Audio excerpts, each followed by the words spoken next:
IPL cricket की super hit league है। एक ऐसी लीग है जहां पर हिंदुस्तान के बड़े से बड़े क्रिकेटर खेलते हैं और साथ ही विदेशों के भी बड़े से बड़े नाम इस लीग की शोभा बढ़ाते हैं। ये एक ऐसी लीग है जहां पर इन सभी बड़े खिलाड़ियों को अपना दम दिखाने का मौका मिलता है, लेकिन साथ ही इन खिलाड़ियों के ऊपर होती है करोड़ों की बारिश। और अब आप ये सोच रहे होंगे, बहुत सालों से आप सभी का ये सवाल रहता है कि भाई जब ऑक्शन में कोई खिलाड़ी 10 करोड़ का बिकता है, 15 का बिकता है, 20 का बिकता है, 25 का बिकता है, ठीक है वो बिक गया, लेकिन वास्तव में इन खिलाड़ियों को कितने पैसे मिलते हैं और कितना टैक्स इनकी इस सैलरी पे काटा जाता है। तो आज आपके हर सवाल का जवाब आपको बता देंगे कि भाई कितना पैसा असल में खिलाड़ी की जेब में आता है, और आपके अमाउंट सुनेंगे ना आपके होश उड़ जाएंगे। तो क्या है पूरा मामला बताते हैं आपको। तो आईपीएल ऑक्शन में पैसों की जमकर बारिश होती है, हमें पता है। 2008 में आईपीएल का आगाज हुआ था और तब से लेकर अब तक सारे क्रिकेटर्स ने आईपीएल से खूब पैसा बनाया है और अच्छा परफॉर्मेंस भी किया है। कुछ खिलाड़ियों को मोटी रकम मिलती है, लेकिन कुछ 15, 20, 25 ऐसे खिलाड़ी होते हैं जिनको बहुत मोटी रकम मिलती है। कोई 10 से ऊपर जाता है, कोई 15 से ऊपर जाता है, अब तो 20 करोड़ से ऊपर की बोली लग रही है। और अगर हम आगे बात करें, आईपीएल 2024 में स्टार्क को मिले 24 करोड़ 25 लाख। ऑस्ट्रेलिया के बाएं हाथ के तेज गेंदबाज मिचेल स्टार्क को आईपीएल 2024 के लिए मिले 24 करोड़ 25 लाख। और मैं आपको बता दूं, आईपीएल इतिहास की सबसे बड़ी बोली लगी, आईपीएल की पहली बोली 2007 में लगी थी, और तब से लेकर अब तक जो सबसे बड़ी बोली लगी वो लगी मिचेल स्टार्क की 24 करोड़ 25 लाख की। और आपको बताएं, केकेआर ने पैसा पानी की तरह बहा दिया। केकेआर ने मिचेल स्टार्क को खरीदने के लिए जो पैसा था उसको पानी की तरह बहा दिया, और वही जो बहाया हुआ पैसा उनके काम आया, और आखिर में केकेआर ने खिताब पर कब्जा किया। मिचेल स्टार्क उसी सीजन में खेले और टैक्स के बाद इन्हें कितना पैसा मिला। अब सबसे बड़ा ये सवाल है कि चलिए मिचेल स्टार्क की बात कर लें, विराट कोहली की बात कर लें, हम पैट कमिंस की बात कर लें, इनको टैक्स कटने के बाद कितना पैसा मिलता है, इसमें पूरा आपको बता देंगे।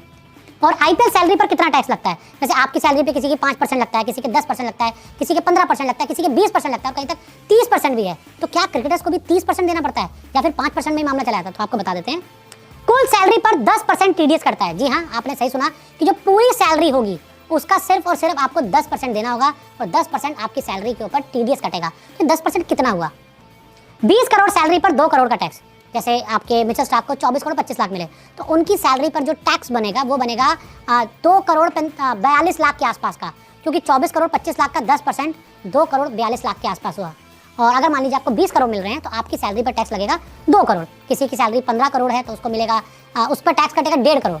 किसी की 10 करोड़ सैलरी है तो उसको टैक्स देना होगा 1 करोड़ का। और अगर किसी की 1 करोड़ सैलरी है तो उसको टैक्स देना होगा 10 लाख का। और किसी की 20 लाख सैलरी है तो उसको देना होगा 2 लाख का टैक्स, उसको सिर्फ देना होगा। यानी कि वैसे तो हम भैया, अगर आपकी सैलरी 15, 20, 25 लाख से साल की ज़्यादा हो तो आपको 30% टैक्स देना होता है, लेकिन यहाँ पर आईपीएल में तो सही है भाई, आराम से 25 करोड़ भी कमा लो और सिर्फ 10% ही आपका टीडीएस करता है, बाकी सब जेब में आता है। ये बहुत बढ़िया। लेकिन इनको पैसे मिलते कब हैं, कैसे पैसे मिलते हैं, किस्तों में क्या पैसे दिए जाते हैं क्या? कुछ फ्रेंचाइजी ऑक्शन के बाद पूरे पैसे देती है।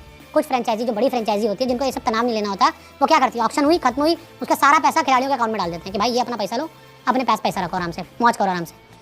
कुछ फ्रेंचाइजी शुरुआत में आधे पैसे देती हैं। जैसे कुछ फ्रेंचाइजी का ऑक्शन खत्म हुआ, एक प्लेयर को उन्होंने 10 करोड़ में साइन किया, तो 5 करोड़ पहले 1-2 हफ्ते में देते हैं कि भाई 5 करोड़ रख लो, आपका ये 50% में एडवांस दे दिया, और बाकी बचे हुए पैसे आधे सीजन में देती है। जैसे मान लीजिए 2 महीने का सीजन है, 1 महीना खत्म हो गया और तो बाकी जो बचे हुए 5 करोड़ हैं तब उस खिलाड़ी के अकाउंट में ट्रांसफर कर दिए जाएंगे। तो बहुत ही स्मूथ प्रोसेस होती है, इसमें खिलाड़ियों को तनाव लेने की कोई दिक्कत नहीं होती, उनका पैसा कभी मरता नहीं आईपीएल में। और मैं आपको बताऊं, खिलाड़ियों को पैसा दिलवाना बीसीसीआई की जिम्मेदारी, हर फ्रेंचाइजी से खिलाड़ियों को पैसा दिलवाने की जिम्मेदारी पूरी तरह से बीसीसीआई की होती है, बीसीसीआई के ऑफिस बेयरर्स की होती है।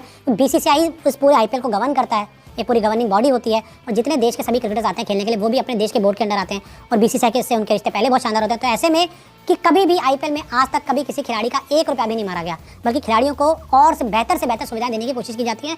और इसलिए बीसीसीआई जब बीच में आती है तो कभी पैसे की कोई दिक्कत नहीं होती। और सीजन से पहले चोटिल हुए तो बीसीसीआई पैसा देगी। अगर मान लीजिए कोई इंडियन प्लेयर है, वो सीजन से पहले चोटिल हो गया, आईपीएल शुरू से पहले चोटिल हो गया, इंडिया का मैच खेलते चोटिल हुआ और उसकी सैलरी 10 करोड़ उसको मिलने थे, तो वो सभी के पूरे 10 करोड़ उसको बीसीसीआई देगी। फ्रेंचाइजी से उसको 1 रुपया नहीं मिलेगा, लेकिन बीसीसीआई उसको पूरे पैसे देगी, क्योंकि बीसीसीआई अपने प्लेयर्स का इंश्योरेंस भी करवाता है। और सीजन के दौरान चोट लगी तो फ्रेंचाइजी पैसे देगी। अगर मान लीजिए फॉर एग्जांपल विराट कोहली है, उन्होंने आरसीबी के लिए पहला मैच खेला, वो इंजर्ड हो गए, उसके बाद पूरा सीजन नहीं खेल पाए, तो बाकी जो उनका पूरा पैसा विराट कोहली का वो आरसीबी देगी, उस दौरान बीसीसीआई कुछ नहीं करेगी, क्योंकि वो आईपीएल खेलते हुए चोटिल हुए हैं। तो ऐसे में सारा पैसा फ्रेंचाइजी की जेब से जाएगा, और इलाज का पूरा खर्च भी फ्रेंचाइजी देगी।